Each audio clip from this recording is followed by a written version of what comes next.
As you've been hearing about artificial intelligence all the way through the last couple of days, we needed a way on the program of tying it all together.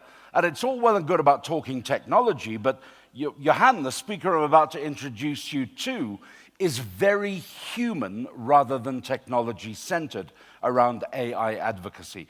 He is a professional speaker. He's been a former global AI ambassador with Swiss Cognitive, and he's been called Africa's foremost artificial intelligence thought leader. So that's why we're bringing him to SARA at our conference right now. Would you please welcome the outstanding Johan Steyn?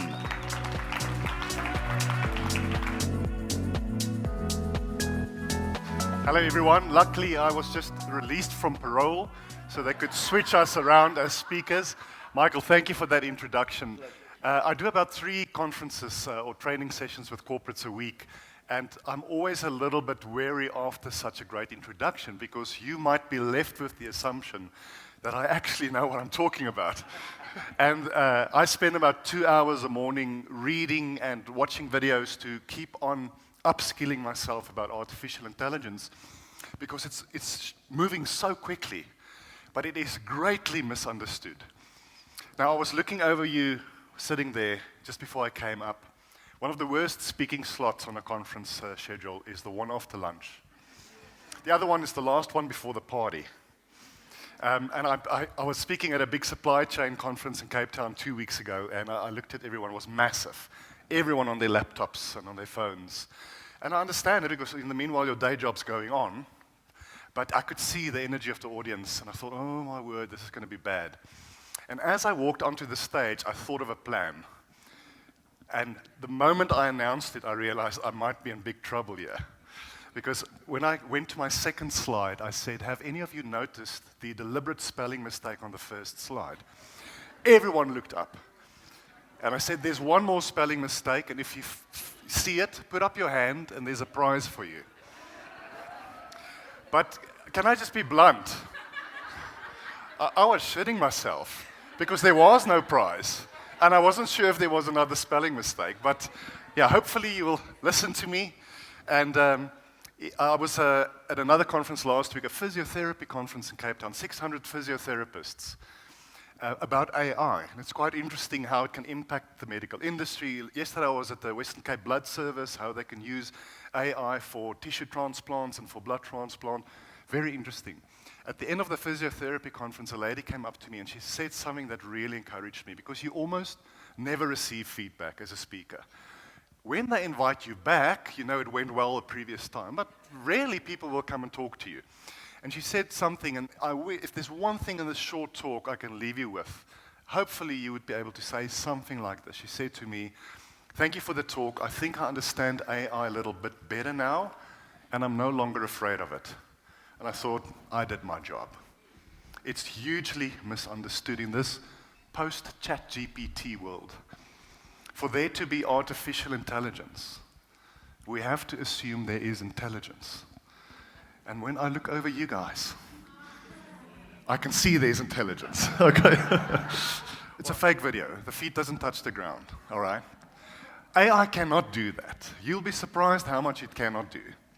On the one hand, it's the fastest growing and most powerful technology we've ever created. And where we will be in the next 4 or 5 years is worrying.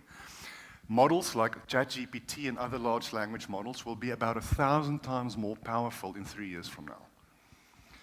But it cannot do what we can do. So how do you replace your 30 years of experience with AI?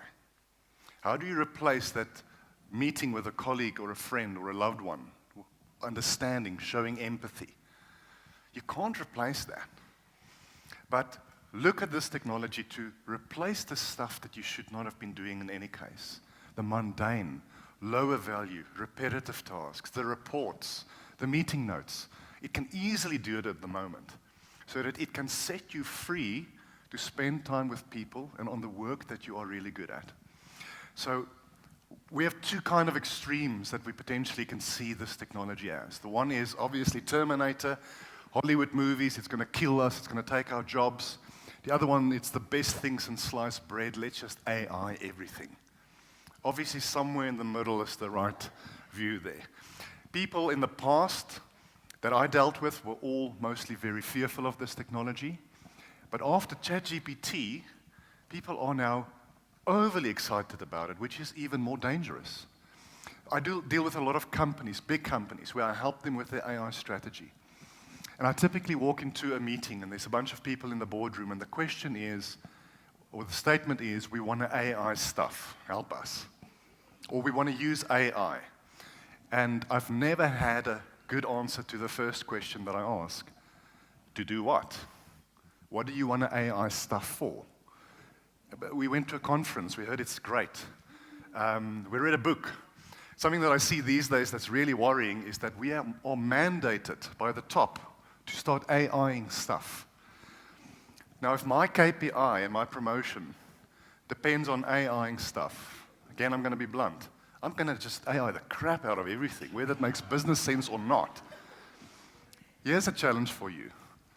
If you and your team are not using Excel with all its functionality yet, I encourage you not to look at AI.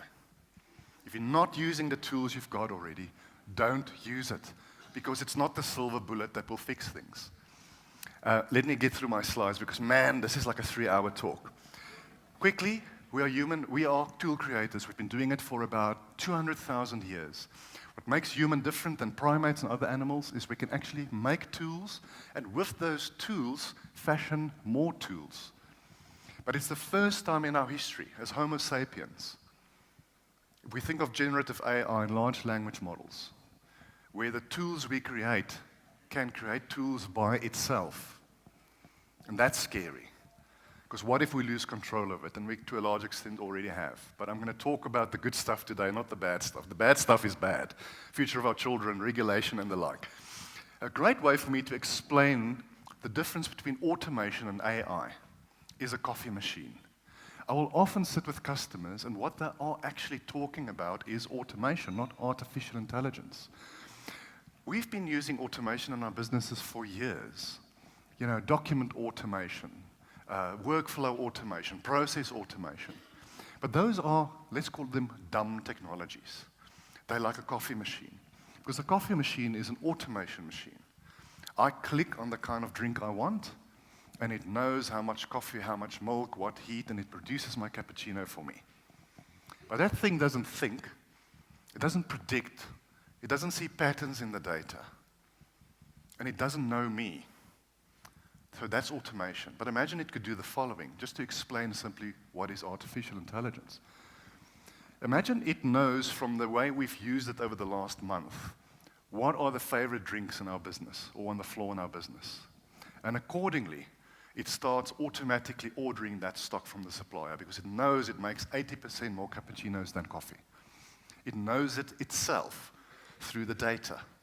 It also knows me, my behavior, and my preferences. So by the time I walk up to it, and it knows it's me, it's maybe through a sensor or something, it knows on Mondays I like that drink, typically at 8 o'clock, or I like that kind of drink on a Tuesday just before I go home. And it already, as I start walking up to it, starts producing the drink that I probably would want. That's AI. And I'm going to explain it to you a bit better soon. You all are wanting that kind of a coffee machine in your homes, don't you? A traffic light, let me just see if it comes up. There we go. That's a, what do we call it? Robots. Foreigners, you from the Philippines, do you call it robots or traffic lights? Stop signs, okay. But when Americans come, you think, why do you call it a robot? That's automation. It's been programmed. When to go red and blue, not blue, orange and green. That's if they work. All right? If you want to get out of Sandton some days at 4 p.m., especially with load shedding, which I still wonder if it's really gone, but we'll see. So what do? We fix technology with humans. Thank God for these people, okay? Please greet them when you drive past them. There are some jobs that technology simply cannot do. I'm going to go quickly on this one because there are some slides I want to really get to because the time on here is shockingly short. Okay, super. In the past, we would sit at our desktop computers. And then we started getting laptops, and obviously our phones. That's super powerful these days, so we can move around with our technology. Wearables is a big thing. Most of you probably have a smart watch or some sort of a device that actually tracks your heart rate, your biometric data, and goes with you. The next phase is what we call the brain-computer interface. The chip implanted in the brain. It's already being done on humans in the US. The FDA approved it. Elon Musk, we all say he's from South Africa, although he was not 6 when he left, and he hates us. He's one company. Neuralink is doing this. There are many companies doing this. It used to be tested on pigs and other animals. Now it's being tested on humans. Like with all things technology, by itself, it is neutral. Like a knife. I can use a knife to kill an animal to feed my family, or I can kill my neighbor in a dispute. It's what I do with the tool. So AI is neither good or bad. The potential benefits medically on this technology is immense, especially for people suffering with Alzheimer's and other illnesses. I don't know about you. I don't know if I want something like that in my head. To not only read my thoughts, but to influence my thoughts. Imagine that. Do you think technology is already reading your thoughts and influencing your thoughts? If you agree, you know how? This thing. It always listens. You know the story. Talk about mountain biking. What's on Facebook tomorrow? It never stops listening. I have corporate clients. After listening to me, they now have these little, like you get in the gym, these lockers. They put their mobile phones in the locker before they go into the boardroom. And if you're on a virtual call, put it in the microwave or in the fridge. Because you don't know who's listening and what they're doing. And it's not about being scared about it. It's not an Orwellian world yet necessarily. But it's also influencing your thought. The social media feed, it knows what biases you have. Because after watching, you and I watch the same event happen. But on Facebook, my response will be, yeah, you see, I told you it's those people. Those Americans. Those people in Soweto. The woman. It's the woman who can't think. Whatever my biases are. And you will have, from the same story, a totally different view. Because it bombards you with different things. So even though we're talking about that, we are already massively being influenced by it. So let's talk a little bit about the art of the possible. Because not only is there this scary side of AI, let's make sure we are careful. Let's make sure we use it ethically, etc. But there's also an exciting part of it. What can we do with it? And when I deal with my clients, and I have a simple phrase that I use, and I divide it into 2 parts, and maybe write this down because it will help you. What can we automate or what can we AI in our business? The first part of the phrase is, imagine we could. And the second part is, in order to. Now, the in order to is the business case. It can't be about more time on the golf course or anything like that. But dream a bit, think a bit. Imagine we could walk in on the Monday morning and we no longer have to spend 2 hours on the Sunday night to do that report. And all we do on a Monday morning, we review it to make sure it's right before the meeting. It's been auto-generated by technology. There are potentially many things, and you have to sit with your team as well. Just imagine we could. What will alleviate them from that repetitive, low-value work? What is the imagine we could in order to? Imagine we could harvest so much data from our people responsibly that we are able, through behavioral science and data analytics, offer them products and services that's uniquely situated or suited to them. Imagine we could in order to. Here's a great quote from Schopenhauer. Talent hits a target no one can hit. But it's not the full quote. Genius hits a target that no one can see. So think about your work, think about your team, think about your customers. What is that genius? What is that target that no one can see? Think about the coffee machine again. What is AI and what's automation? Can I use behavioral science and data to serve people much better? And I'll give you a few examples. We all use Netflix, I'm quite sure. It's possibly the best example of what we call hyper-personalization. Have you noticed when you go onto Netflix, we call it the landing card, that little picture of the movie or the series that you watch. Almost every time it changes a little bit.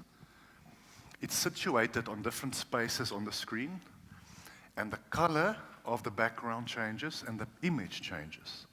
Now, for every title, was it something I said? No, I'm just joking. Now no one else will stand up, no matter how much you need the Lulu. For every title, Netflix has about 300 different pictures. But it knows through your behavior what you prefer. It knows in the mornings I watch action movies, and in the evenings romantic comedies. It also knows I typically click on a movie image with a red background and not a blue background. It also knows I typically click on an image that's top left and not bottom right. So it picks up my behavior through the use of the platform, because the aim is to show me the most exciting stuff and to keep me on that platform as much as possible. So imagine what you can do with data, serving your people better. But there's a big ethical conversation here as well. What kind of data? And do we have permission? And does it not seem like we're playing a bit God over people? But in the industry that you guys work in, the theme of this event, as I was preparing a few days ago, I was thinking, imagine how you can reward people within bounds, and it must make business sense, but in a way that's really exciting for them. Because what is the end goal of a reward? Isn't it, amongst other things, to initiate more productivity, a feeling of belonging, and other things? Some of you might hate me for saying this. I hate golf. It sucks. I can hit a ball. I just don't know why you spend 6 hours a day on the golf course.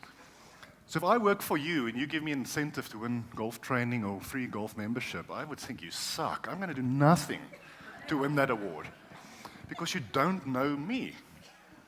If you had the data on me, what is it that triggers me? That's reasonable. It probably would be a bottle of scotch, most likely, rather than golfing. But do we hit our people with a one-size-fits-all approach without really knowing enough about them or enough about certain departments, certain genders, certain age groups, certain functions? Or can we use data and hyper-personalize it like Netflix is doing? Engineering novelty. This is where we're going. It's already happening. In other words, my bank or my telco, they have services to offer me that I don't even know they offer. But they can use my data to give me a service that it's one of those cold calls that I would love. We never like cold calls. Why? Because it's super irrelevant. I have a gym membership. I don't really use it, but I have one. I have insurance. And those poor people in the contact centers, is the time right now? Super. They phone you with, again, flinging mud at the wall and hoping something sticks. They phone you at the most inconvenient times as well. Just after 5 p.m. or 6 p.m. And I'm busy with my boy. I'm busy making dinner. Well, I'm having that bottle of scotch that they gave me as a reward. It really got me to work harder. But imagine they can phone you at exactly the right time, because they all also contact you in the right way. You typically respond to SMSs or not WhatsApps.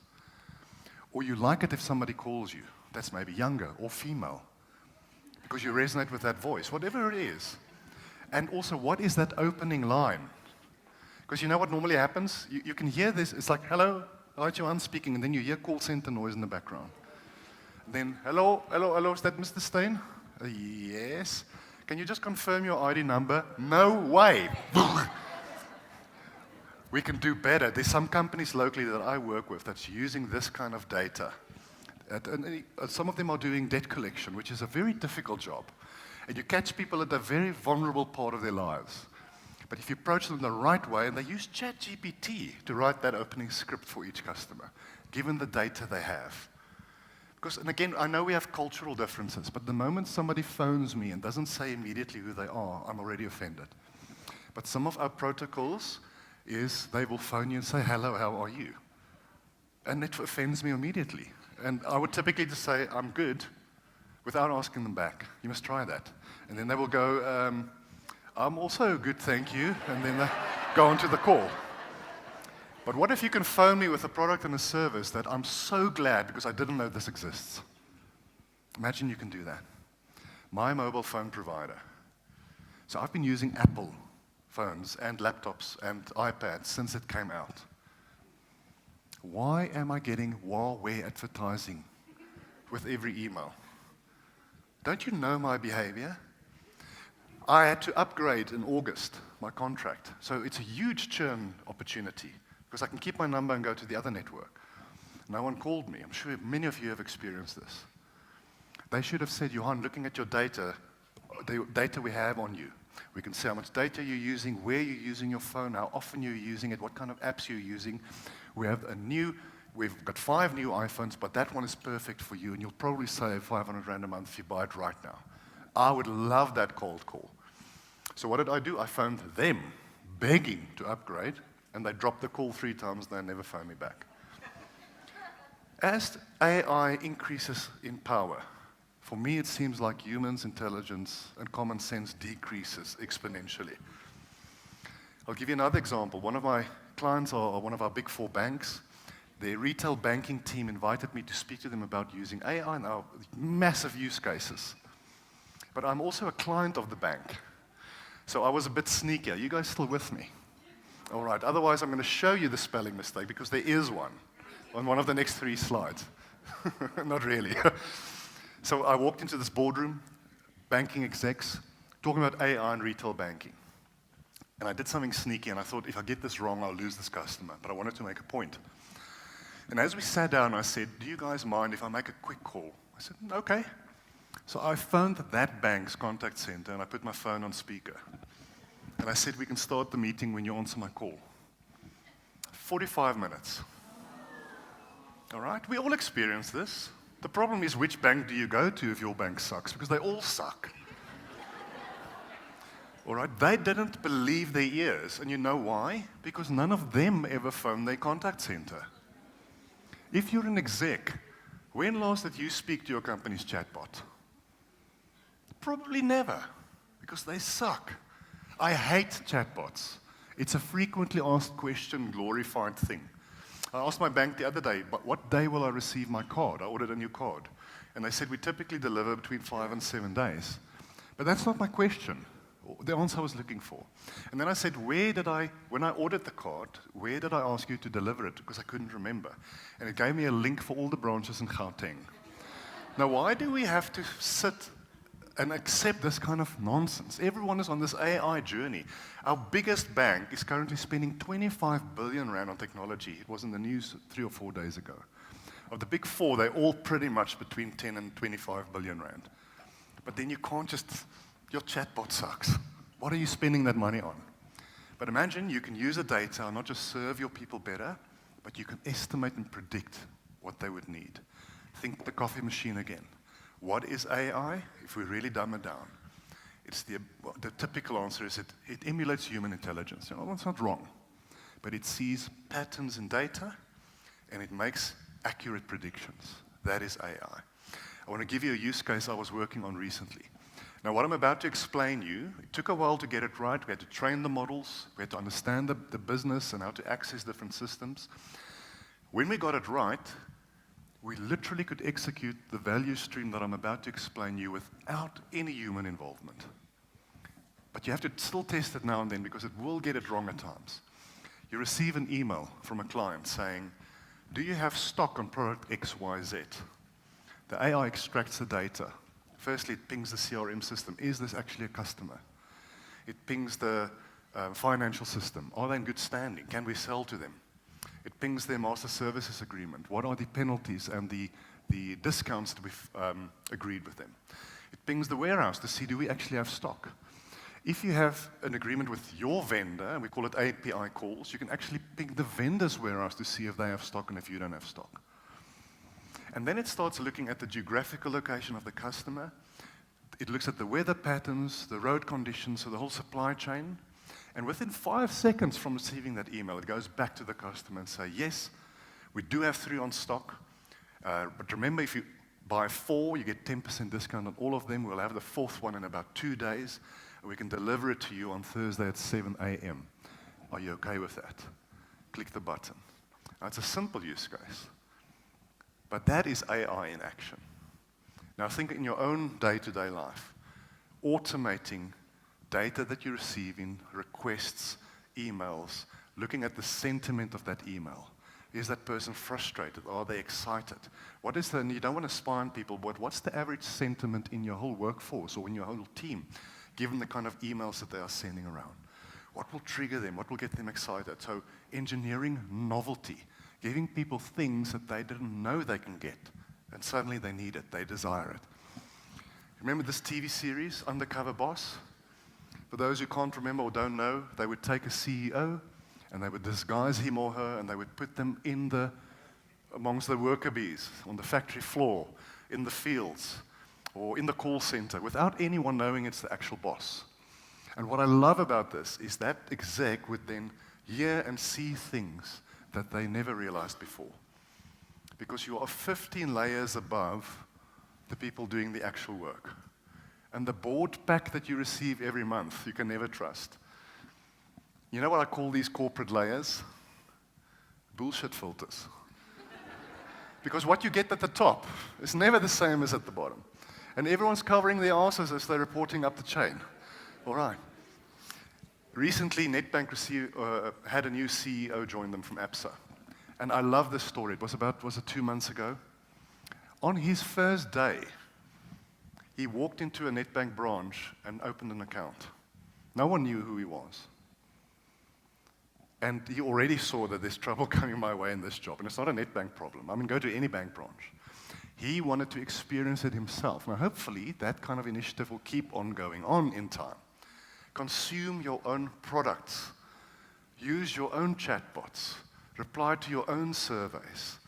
Don't just ask the techies to develop it and send it out and hope it's going to work. Speak to your customers or your stakeholders, whoever they are, before you come up with a new great AI initiative. Ask them if it will actually make their lives better, because it probably won't. I'm almost done and we're going to ask some questions. Hopefully what you see in everything I'm saying here is that you could please use common sense, use your experience, think about what will make a real impact. What is the end goal of AI and automation and digitization? There are many things like market share increase, minimizing churn, bringing down costs. Those things are relevant.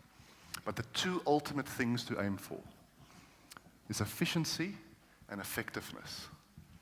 And what I do with my clients, because the talk always starts with AI, is to try and turn it around. Because there's a very good chance that AI is not what you need to achieve efficiencies and effectiveness. I worked with a hospital group where they wanted to automate the front desk of their hospitals. And after investigating the problem, I realized that the biggest problem was that the printer was too far from them. With every patient walking up, they had to walk to the printer 3 times on average. So as a so-called AI expert, my report to the board the next week was, just bring the printers closer. I know it sounds stupid. Don't look for problems to fix with AI. And unless you're an undercover boss, and you really understand the work your people are doing, you're going to make technological decisions that makes no sense to them. So, before I do this, because here's always the question. And it's a short talk, this is a long session to train you on to really get it right. Tomorrow morning you go back, well, hopefully not tomorrow morning, Monday morning you go back to work. What do you do first? Great talk, Johan, thank you very much. You didn't see the spelling mistake because there wasn't one, because I did ChatGPT for all these slides. What do you do next? You have to work with your technology team and vendors, of course, but maybe at the risk of repeating myself, I wish we were able to, in order to, what do the people, the lowest level people in your team say what would make their lives better? What does your customers and your stakeholders say will make their lives better? Then you build the strategy from a backwards point of view. What tools do we already have? Do we even know how to work with our customers? Before you jump on the big consulting firm AI thing. Okay. This is the advice I give clients, and then I build them for it. I always feel a bit crappy to do it, because, I mean, why don't they figure it out themselves? But yeah, I'm going to leave it there. Michael, if there are any online or audience questions, yes. Johan, thank you very much. Thank you.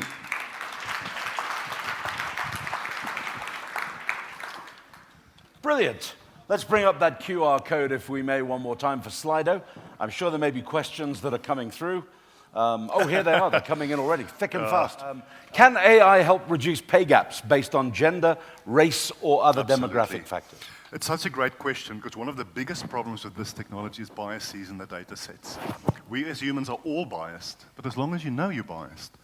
And what we find is, because it's often male-driven and Caucasian male-driven, the teams building this tech, Silicon Valley and other areas, we see these biases. For instance, even today, facial recognition technology with which you open your phone struggle with female faces and darker skin tones. All right? So we can't employ it in OR Tambo because 80% of the passengers are non-Caucasian. But the data, if you set it up right, and if you look at what people are being paid, and if you look at the various things here, you can do it. Now, here's an example I use when I demonstrate ChatGPT. I have an anonymized spreadsheet of name, surname, role, start date, gender, level, etc. You know, the typical things you get.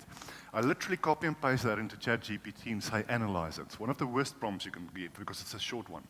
And it will always come up with the gender problem, and it will also then give you advice. Like if I say we typically employ 2 people a month, what must my employment kind of strategy be like to balance this out? And then it would say over the next few months, hire so many females more than males, etc., so that by that time.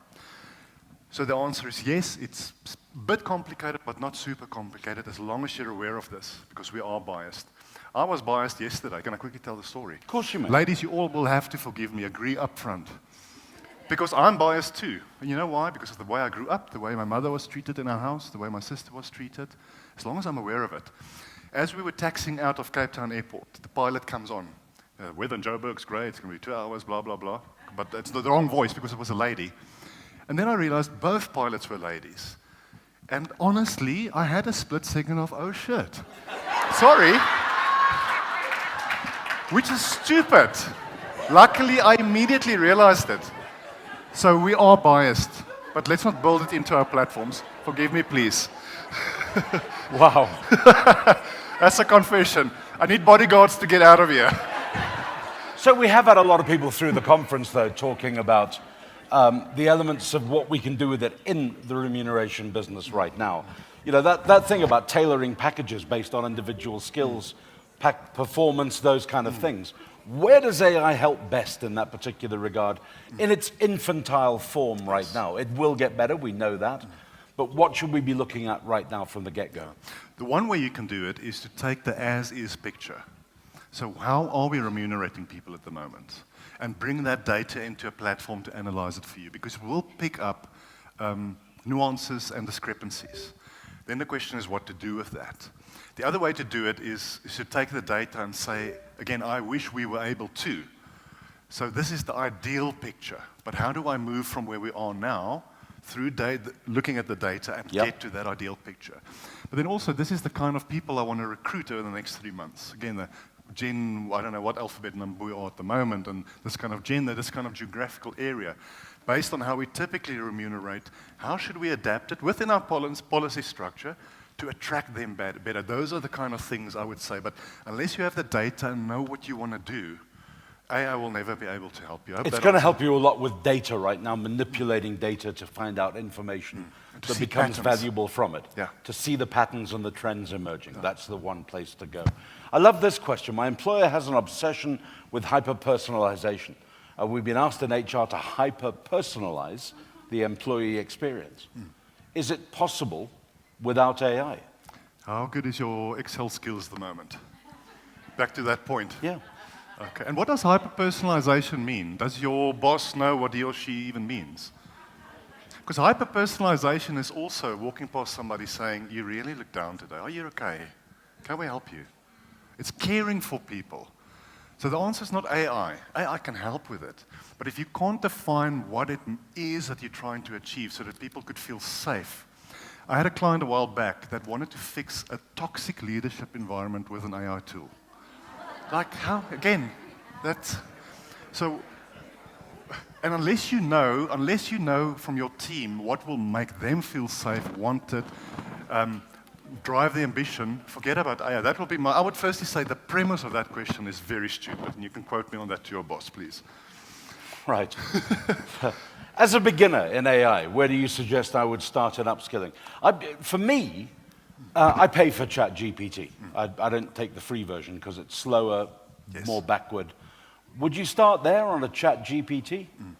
No, I would firstly familiarize yourself with what it means, what the terms mean. Because it's very confusing. What is AI and ML, machine learning, and Internet of Things, and cloud, and blah, blah, blah. And especially your vendors and consultants will throw these terms around in the meeting. You know what's a fun exercise? Stop them and say, what do you mean with machine learning? Especially if they're a salesperson, they'll struggle. Okay. Get to know what it is. And there are many great videos, free videos on YouTube. Yes, learn to use it. ChatGPT is a great example, though the free version can already do a lot. There's Perplexity, there's Claude, there's a number of tools.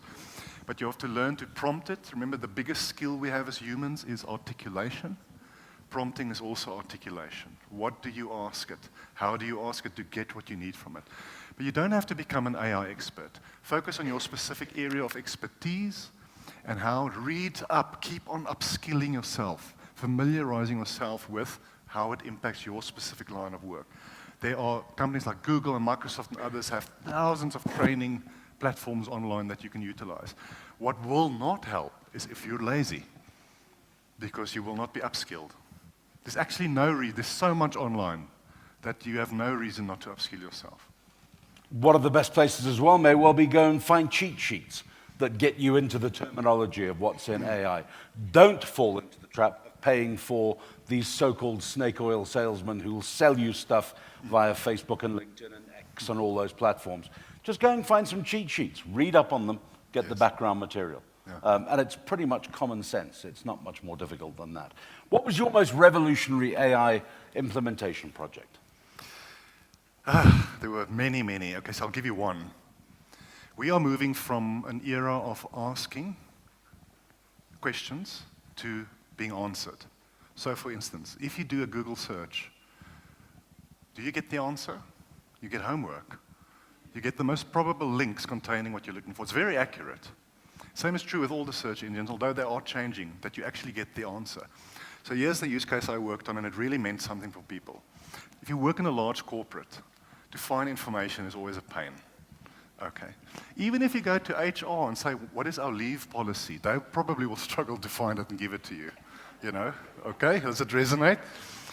So we are moving to an era of internal prompting. So you build a large language model. It's ring-fenced, it's secure, because ChatGPT is not secure at all. You can't put confidential information in that. In order to help you answer questions. So the one use case was, I type in, I want to go on paternity leave in December. What can I do? That's the question. Now think of what you typically would do. You have to find the leave policy. You have to look at the labor law regarding paternity leave. You have to see if there are public holidays in that time that you can leverage. You have to see whether you were booked onto a client project and you maybe need a client or line manager permission to take leave. That's about 6 or 7 systems, probably 2 hours worth of work. But imagine the system can come back to you and say, yes, you can. Remember, the labor law says 5 days, our policy is 7. If you don't take any annual leave until then, you will have 3 extra days in that period, but remember you booked to that client. Can I schedule a call with your line manager automatically to get permission? Those kind of things. So yes. it just, because sometimes I feel that I don't really do work. I attend meetings, I answer emails, and I look for information. The actual work I do at night. And I'm sure most of you resonate. Just give me the answers quicker. Those are the kind of initiatives that I find most exciting. Brilliant, thank you. Best market insights or information relative to Africa within the AI universe at the moment? Yes. Hugely important question. We talk about the so-called global north, the US, Europe, China, and others. In Africa, we are greatly underrepresented. For instance, we have about 3,000 languages and dialects on our continent. Less than 0.1% are accommodated in chatbots, because it's typically the previously, what do we call it, colonization languages, if you would. So English, Portuguese, Spanish, etc. A lot of organizations are building language sets for Africans to use. Medical imagery is the same. We can't do breast, prostate, lung cancer scans based on American data because of the nuances that we have in Africa. So look at some of our universities. We have a number of institutes and organizations in South Africa. I can't think of any of their names right now, but you will find them. And they do a lot of webinars and produce a lot of content that is easily accessible and easy to understand.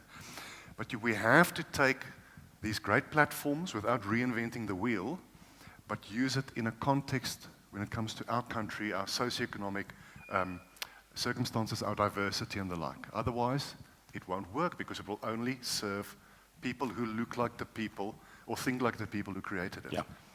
Right, we're going to have to leave it there because of time, but Johan Steyn, thank you very much indeed. Let's Thanks, everyone. Let's express our appreciation. Appreciate it. Thank you.